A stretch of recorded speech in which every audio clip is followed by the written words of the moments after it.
আমরা দেখেছি নারীদের উপরে সহিংসতা, এটা তো আর বলার অপেক্ষাই রাখে না, তাই না? আমাদের রাজনৈতিক দলগুলো এত নারী বান্ধব যে একটি দল 0% আর আরেকটি দল 3%। চমৎকার নারী বান্ধব বাংলাদেশের রাজনৈতিক দলগুলো। এত চমৎকার পরিবেশে আমরা কাজ করি। আমি একজন শ্রমজীবী মানুষ, আমি একজন নারী, এবং নানানভাবেই আমি নিজেকে সংখ্যালঘু সম্প্রদায়ের অন্তর্ভুক্ত মনে করি।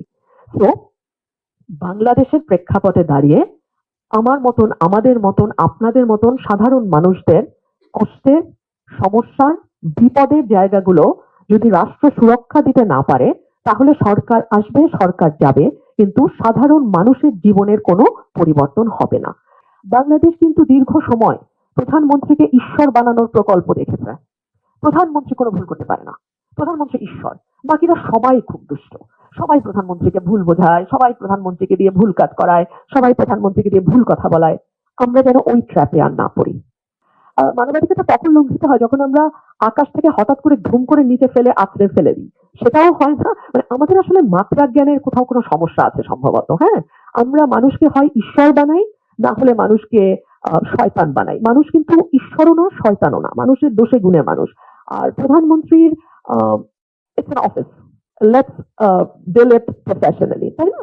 এবং আমার মনে হয় তাহলেই দেশে ভারসাম্য থাকবে এবং সকলেরই তাতে মঙ্গল হবে। এই সরকারের স্ট্যান্সটা হচ্ছে যে এতগুলো অধ্যাদেশ 30 দিনের মধ্যে আমাদের পক্ষে আইনে পরিণত করা সম্ভব নয়, তাহলে আমাদের প্রতিদিন 4.5টা করে অধ্যাদেশকে আইনে পরিণত করতে হবে। আমি একজন নাগরিক হিসেবে, আইন প্রণেতা হিসেবে এবং একজন ক্ষুদ্র আইনজীবী হিসেবে মনে করি 133টা অধ্যাদেশকে সত্যি সত্যি আসলে আইন করার দরকার নাই। তবে এই যে যেই অধ্যাদেশটি নিয়ে আমরা এখন কথা বলছি, মানবাধিকার কমিশন অধ্যাদেশ, এটিকে আইন করবার প্রয়োজন আছে, শতভাগ প্রয়োজন আছে।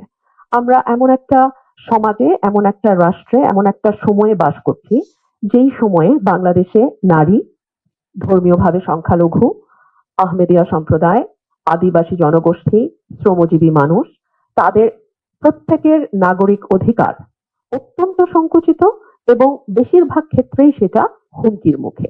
আপনারা ইতিমধ্যেই জানেন, বম সম্প্রদায়ের কিছু মানুষকে 700 দিনের ওপরে কারাগারে রাখা হয়েছে, কোনো বিচার হয়নি, তাদের জামিন হচ্ছে না, এবং আমরা আসলে তাদের ভবিষ্যতের ব্যাপারে জানি না। তো এখানে তারাপা বোধহয় বলেছেন মানবাধিকারের সংজ্ঞার ক্ষেত্রে লাস্টের যে লাইনটা যদি আমরা দেখি, বাংলাদেশে প্রচলিত আইনের সহিত সামঞ্জস্যপূর্ণ প্রথাগত আন্তর্জাতিক মানবাধিকার আইন দ্বারা স্বীকৃত মানবাধিকার, অর্থাৎ দেশের আইন দ্বারা স্বীকৃত হতে হবে, আর না হলে সেটা আন্তর্জাতিক আইন দ্বারা স্বীকৃত হতে হবে। কিন্তু বাংলাদেশে তো আমরা ডিজিটাল সিকিউরিটি অ্যাক্টের মতো আইন দেখেছি, অর্থাৎ যেই আইন নিজেই মানবাধিকার লঙ্ঘন করে এমন আইনও তো আমরা দেখেছি। আবার এমন অনেক আইন হতে পারত সুরক্ষা দেবার জন্য, আমার মতো নারীদের সুরক্ষা দেবার জন্য, কিন্তু সেটা হয়নি। তো মানে এই সংজ্ঞাটাকে সংকুচিত না করে সংজ্ঞাটাকে যদি আমরা খোলা রাখি, তাহলে যারাই এগ্রিভড ফিল করেন বা কেউ যদি মনে করেন তার মানবাধিকার লঙ্ঘিত হচ্ছে, তিনি যেন অন্তত একটা ফোরাম পান কথা বলার, অ্যাটলিস্ট কমিশনে গিয়ে তিনি যেন কথা বলতে পারেন। আমার দ্বিতীয় যে অবজারভেশন, সেটা হচ্ছে বাছাই কমিটি, কারা আসলে চেয়ারম্যান এবং কমিশনের শূন্য পদগুলোতে যাবেন, এটা খুব ভারসাম্যপূর্ণভাবে তৈরি করা হয়েছে। এখানে প্রধান বিচারপতি কর্তৃক আপিল বিভাগের একজন বিচারক থাকবেন, তিনি সভাপতিত্ব করবেন। জাতীয় সংসদের বিরোধী দল থেকে একজন সাংসদ এবং সরকার দলীয় দল থেকে একজন, বিশ্ববিদ্যালয় থেকে একজন অধ্যাপক, একজন নাগরিক প্রতিনিধি, একজন সম্পাদক মানে পত্রিকার সাংবাদিক, এবং আরেকজন ক্ষুদ্র নৃগোষ্ঠী বা আদিবাসী সম্প্রদায়কে রিপ্রেজেন্ট করে। আমি জানি না এই সরকার এটি কতটুকু অ্যাজ ইট ইজ রাখবে, কিন্তু আমার মনে হয় যে এই যে একটা ভারসাম্যপূর্ণ বাছাই কমিটি, এটাকে এভাবে রাখলেই ভালো হয়। এই নির্বাচন তো 26 হওয়ার কথা ছিল না। সংবিধান মানলে এই নির্বাচন হবে 29। 26 হয়েছে 24-এর কারণে। 24-এর সীমাহীন ত্যাগ এবং তিতিক্ষার উপর অসংখ্য জীবনের বিনিময়ে, অসংখ্য মানুষের আহত পঙ্গুত্ব বরণ করার বিনিময়ে এবং টানা 15.5 বৎসর বিপুল সংখ্যক মানুষের জীবনদান, তাদের খুনের বিনিময়ে, রক্তের বিনিময়ে, আয়নাগরের বিনিময়ে, জেল জুলুমের বিনিময়ে, দেশান্তরিত হওয়ার বিনিময়ে এই 24 সংগঠিত হয়েছে। আমরা 47, 71, মাঝখানে 52 আছে, 90 আছে। জাতির এই টার্নিং পয়েন্টগুলোকে যেমন আমরা ধারণ করি, আমরা সিরিয়াসলি ধারণ করি 24কে। দুইবার দেশ স্বাধীনতার মুখ দেখলেও স্বাধীন নাগরিক হিসাবে এদেশের মানুষেরা তাদের অধিকার ভোগ করতে পারেনি, বরঞ্চ দফায় দফায় স্বৈর শাসন এই জাতির ঘাড়ে চেপেছে। দুঃশাসনের কবলে জাতি পিষ্ট হয়েছে। দুর্নীতির কারণে জাতি সরাসরি প্রত্যেকটি নাগরিক ক্ষতিগ্রস্ত হয়েছে। মানুষ অধিকার হারা হয়েছে। সর্বক্ষেত্রে বৈষম্য প্রতিষ্ঠিত হয়েছে। এই জন্য জুলাই যোদ্ধাদের মূল স্লোগান ছিল উই ওয়ান্ট জাস্টিস। আমরা সব ক্ষেত্রে সুবিচার চাই, বৈষম্যহীন একটি সমাজ চাই। এই সমাজ গড়ার জন্যই এবার এই নির্বাচনের সাথে আরেকটা নির্বাচন হয়েছে, সংসদ নির্বাচন এবং সংস্কার পরিষদের নির্বাচন। যে অর্ডিন্যান্সের কারণে এই নির্বাচন, একই অর্ডিন্যান্স বলেছে দুটি নির্বাচন একই দিনে হবে। একটা সংস্কার বিষয়ে জনগণের মতামত, গণভোট, আর একটা হচ্ছে সংসদ নির্বাচন হয়েছে। ফলাফল যেটা হয়েছে সেটা আপনারা দেখেছেন। আমরা দেশের বৃহত্তর স্বার্থে এই ফলাফল মেনে নিয়েছি। দুটা ফলাফলই মেনে নিয়েছি। একটি নির্বাচনকে আলাদা করে আরেকটি থেকে দেখার কোনো সুযোগ নেই। এই নির্বাচন দুটি একটি আরেকটি সম্পূরক। বরঞ্চ প্রথম ফাংশন শুরু হবে এই নির্বাচিত সদস্যদের সংস্কার পরিষদের সদস্য হিসেবে, এবং তারও কিছু মেয়াদ উল্লেখিত আছে। এই কাজটি সম্পন্ন হওয়ার পরে অটোমেটিক্যালি তারাই আবার সংসদ সদস্য হিসাবে ফাংশন শুরু করবে। এই জন্যে ওই একই অর্ডিন্যান্সকে সম্মান করে আমরা প্রথম দিনে দুটি শপথ নিয়েছি।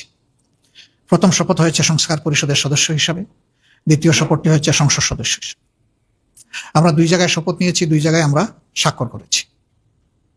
কিন্তু দুঃখের বিষয়, এখন পর্যন্ত সরকারি দল প্রথম শপথটি তারা নেননি। আমরা তাদের প্রতি আহ্বান জানাবো, আসুন জুলাইকে সম্মান করি। জুলাইকে সম্মান করলেই 24 থাকলেই 26 হবে, নইলে 26-এর অস্তিত্ব থাকে না। 24কে অমান্য অগ্রাহ্য করে পাশ কাটিয়ে 26 এই জাতির জন্য কোনো সুখবর নয়। তারা নেননি, আমরা আশা করতে চাই তারা নিয়ে এই কাজটি দ্রুত সম্পন্ন করবেন। তাহলে 24-এর এত জীবনদান, এত শাহাদাত, এত পঙ্গুত্ব, এত আহত, তার সার্থকতা পাবে। মনে রাখবেন যে এটা বাংলাদেশে যারা ভোট প্রয়োগ করেছেন তাদের 69% মানুষের পক্ষে রায় দিয়েছেন। এটাকে অগ্রাহ্য করার কোনো সুযোগ নেই। আমরা এর পক্ষে ভূমিকা রেখে যাব এবং আমরা চাইব যে 4টি বিষয়ে গণভোটে দেওয়া হয়েছিল তার সবগুলি হুবহু গ্রহণ করা হোক, বাস্তবায়ন করা হোক। আমাদের পক্ষ থেকে এই বিষয়ে সর্বাত্মক সহযোগিতা থাকবে ইনশাআল্লাহ। বাকি অধিবেশন শুরু হলে আরো যে সমস্ত বিষয় প্রসঙ্গক্রমে আসবে এই বিষয়গুলো নিয়ে আমরা আলোচনা করেছি এবং আমরা এটা স্থির করেছি যে আমরা অবশ্যই অপ্রাসঙ্গিক কোনো ভূমিকা রাখবো না, আমরা প্রাসঙ্গিক ভূমিকা রাখবো। আমরা আগেই বলেছি বিরোধিতার জন্য বিরোধিতা নয়, সহযোগিতা করতে হলে সেটা দেশ এবং মানুষের জন্য, আর বিরোধিতাও করতে হলে দেশ এবং মানুষের অধিকারের জন্য। এই লড়াই ইনশাআল্লাহ আমরা সংসদে করব, প্রয়োজনে এই লড়াই রাজপথেও হবে। এটা গণতন্ত্রের সৌন্দর্য। আমরা এই সমস্ত বিষয় নিয়ে হুটহাট করে আদালতে যাওয়াটা আমরা সহজে দেখব না, কিন্তু একান্ত বাধ্য না হলে। আমরা যদি একান্ত বাধ্য হই তাহলে হয়তো আমরা আদালতের আশ্রয় নিতে পারি কোনো কোনো বিষয়ে। তা আমরা প্রথমে এগুলা প্রেডিক্ট করতে চাই না। প্রথমে চাই যে সকল ব্যাপারে সংসদের যিনি অভিভাবক, যিনি সভাপতিত্ব করবেন, স্পিকার মহোদয় ইনসাফ করবেন, বিরোধী দলকে যথেষ্ট সুযোগ দেবেন।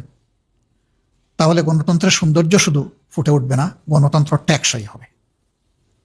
যে গণতন্ত্রটা এখনো বাংলাদেশ পায়নি, আমরা প্রত্যাশা করতে চাই এই ত্রয়োদশ সংসদের মাধ্যমে সেটা যেন বাংলাদেশ পায়। আপনাদের সহযোগিতা অব্যাহতভাবে আমরা কামনা করি এবং আমরা যাতে একটি দায়িত্বশীল বিরোধী দল হিসাবে 11 দলের নির্বাচিত সংসদ সদস্যরা আমরা দায়িত্ব পালন করতে পারি। আপনারা দোয়া করবেন, সহযোগিতা করবেন। আমরা দেশবাসীকে আরেকবার কৃতজ্ঞতা জানাই।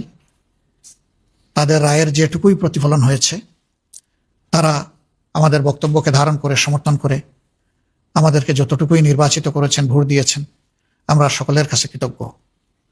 এবং এখানে আমরা আলাদাও করতে চাই না।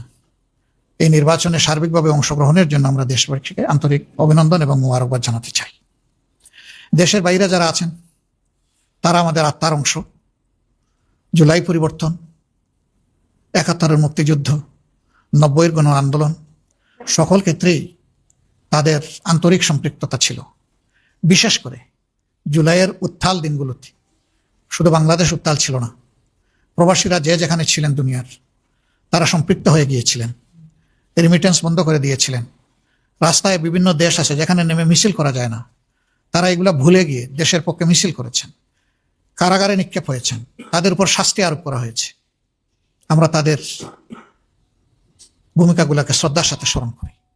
আবার অনেকে তারা মিডিয়ার মাধ্যমে, লেখনের মাধ্যমে শক্তিশালী ভূমিকা পালন করেছে। তাদের সবাইকে আমরা কৃতজ্ঞতা জানাই, ধন্যবাদ জানাই। এবং একই সাথে বাংলাদেশের রাজনীতির মূল ধারায় আমাদের প্রবাসী ভাই বোনেরাও যাতে সম্পৃক্ত হতে পারেন, তার প্রথম পদক্ষেপ হিসাবে আপনারা জানেন আমরাই দাবি তুলেছিলাম যে প্রবাসীদের ভোটাধিকার নিশ্চিত করতে হবে। সেটা হয়েছে, বহুলাংশে হয়েছে, পুরোপুরি না হলেও এই শুভ কাজটার সূচনা হয়েছে। আগামীতে এটা আরো বিকশিত হবে আমরা আশা করি। আমরা এই একটা দাবি জোরালোভাবে বলেছিলাম, কারণ আমরা বিশ্বাস করি তাদের এই দাবিটা আদায় হলে, অধিকার প্রতিষ্ঠিত হলে, বাকি অধিকারগুলো, দাবিগুলো আদায় করা তাদের জন্য সহজ হবে। আমরা তাদেরকে সম্মান করি, আমরা রিমিটেন্স যোদ্ধা বলি, কিন্তু আমরা বীরদেরকে এখনো বীরোচিত সম্মান দিতে পারিনি। এই জন্য প্রবাসী ভাই বোনদের সকল ক্ষেত্রে তাদের ন্যায্য পাওনা যাতে নিশ্চিত হয়, এই সংসদের মাধ্যমে আমরা সে লড়াই চালিয়ে যাব। আমরা আশা করব দুর্নীতি আর দুঃশাসনের করাল গ্রাসে বাংলাদেশ নতুন করে আর পড়বে না। যদিও দুর্নীতি এখনো আমাদের সমাজের রন্ধ্রে রন্ধ্রে প্রবাহিত হচ্ছে, আমরা সবাই জানি। ইতিমধ্যে সরকারের বেশ কিছু পদক্ষেপ জনগণের কাছে গ্রহণযোগ্য হয়নি। আমরা আশা রাখব জনপ্রত্যাশা সামনে রেখে, বিশেষ করে জুলাইয়ের আকাঙ্ক্ষাকে ধারণ করে সরকার তার কার্যক্রম গ্রহণ করবে, যা জাতি এবং দেশকে উপকৃত করবে।